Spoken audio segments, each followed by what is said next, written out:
Hi, welcome back to our first video in this little series about fear of joy. And this is the first one around the fears. So if you haven't seen video one yet, that sets the context and shares the question that I'm responding to that came on the back of a newsletter I sent a few weeks ago around joy and the fear of joy, and how there's an opportunity for all of us to step into more joy, really for creating more of a fullness of experience, which is what we really want. So today's video is responding to the first aspect of fear of joy, and that's around being suspicious of it. So you might remember, or if you have only just watched the first video, the reader of the newsletter had said about the Protestant work ethic, this idea that we were programmed with at some point, that we have to work hard and then we can have fun, that we have to suffer and then we can be happy, and that if we work really, really hard, then gosh, we're going to have a really, really good time when it comes to the end and get to celebrate. But what most people who've moved into an awakening or enlightenment exploration have discovered is the fact that that end point never comes.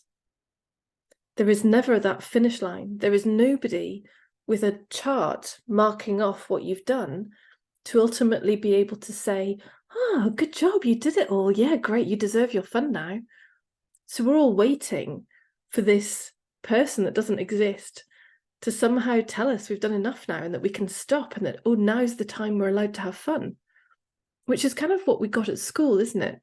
It's like, right, you do your lessons, now you get playtime. You eat your broccoli, now you get dessert. So it was very programmed into us as children, this kind of having somebody outside of us, some authority outside of us, who said, this is enough work, now you deserve some play. And we've just all carried this into our adult experience and never questioned it. Well, you may well have done if you're actually listening to this video, but I just want to re-highlight it and help you remember it, because it's very easily forgotten when it has been so strongly programmed in, and it is most of what the world is talking about. Everybody's waiting, do more, chasing, endless to-do lists, endless activity, on the basis that I think that one day somebody will be pleased with me and happy with me, and they will give me a gold star and tell me I've done it, and tell me that I deserve my fun now, tell me that I deserve to go play now. So yes, so that was one of the aspects of fear that absolutely I saw was part of my experience. And in fact, as I mentioned in the last video, you know, we get these lessons over and over and over again. It was one of the first challenges I very first took to my coach as I moved into this exploration. This feeling of having so much to do at that time, juggling so many different things, and really with the belief that I was being a good girl by doing that, that I was doing it all and I was doing it all really well, but I was equally terrified that I might drop a ball any moment, and then, oh, then if I'm not a good girl, does that mean I'm not going to get my playtime? Does that mean I'm not going to get my fun? But it was just endless, because of course, from that belief of that I have to do enough, and then I get fun, the looking for, have I done enough, just creates more stuff to do. And it all starts to feel heavy and difficult and not fun. Not fun, because that attachment, identification with the doing, with the idea that I only deserve fun when I've done enough, the attachment, identification with that idea means that all we can see is more stuff to do.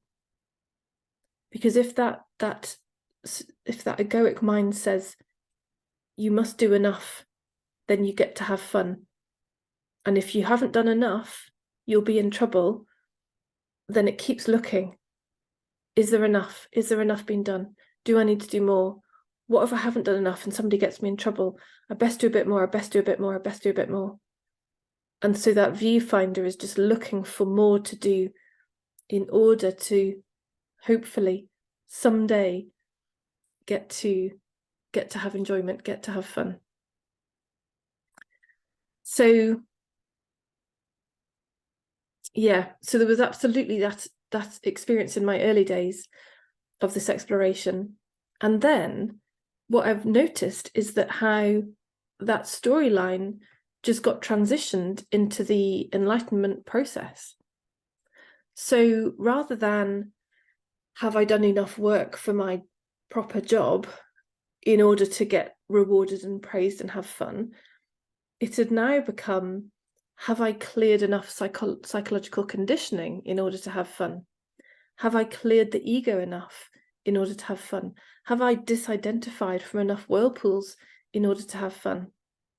So that same narrative of do lots of hard work and suffer, then you can have fun, had just been transposed into this exploration. And so therefore, from that position, all that gets to be seen is, oh, here's another thing to clear. Here's another thing. Oh, here's another. Now, it has, and it does get less. It has got less, absolutely less in my experience. The attachments and identifications reduce and reduce and reduce because they can't help it. As we disidentify from what we're not, it can't help, that mind can't help but run out of steam, telling its whirlpool stories about what we have to do in order to be okay.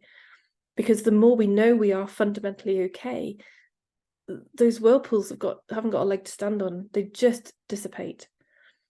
But in the movement of the dissipation of them, we can still suffer in that experience because we think, gosh, there's more. Here's another whirlpool. Here's another whirlpool. Here's another conditioned idea that I'm attached to, that I'm suffering in. Oh, well, I'll clear this one. I'll transmute this one. I'll disidentify from this one. Then I'll be able to have fun. But instead, the same as in a work situation with that viewfinder saying, but have you done enough? But have you done enough? It then carries that same narrative into this exploration. Have you cleared enough? Have you cleared enough? Have you disidentified enough? Do you need to do more? Maybe you shouldn't have fun yet because maybe there's more conditioning lurking around the corner. So you don't want to look stupid. Best clear some more egoic conditioning, and then you can have fun. Then you can enjoy yourself. So notice this for yourself. See if this has been your experience where that work ethic has been transposed and just lifted and shifted from the normal world of jobs and families and houses to look after into an awakening and enlightenment exploration. And that now, oh, I just have to keep working really hard at this and then I can have fun. Like, there is a time when we do work hard at it. In my experience, there's a time when it's really challenging through this process. But it seems to me that the more there can be fun laced through it, which felt absent for me in some places, it's like oil lubricating the process. It's going to support the movement through the through the disidentification process. It's going to support the enlightenment process. It's certainly not going to be a problem. But it requires this detachment from the idea that I only deserve joy or fun after I've done all the hard stuff, after I've done all the hard work, after somebody's told me, tick, good job, you can go play now. Like, no, we have to start bringing it in sooner. We have to start recognizing that joy is our nature and lacing it through our experience in support of the disidentification from what we're not.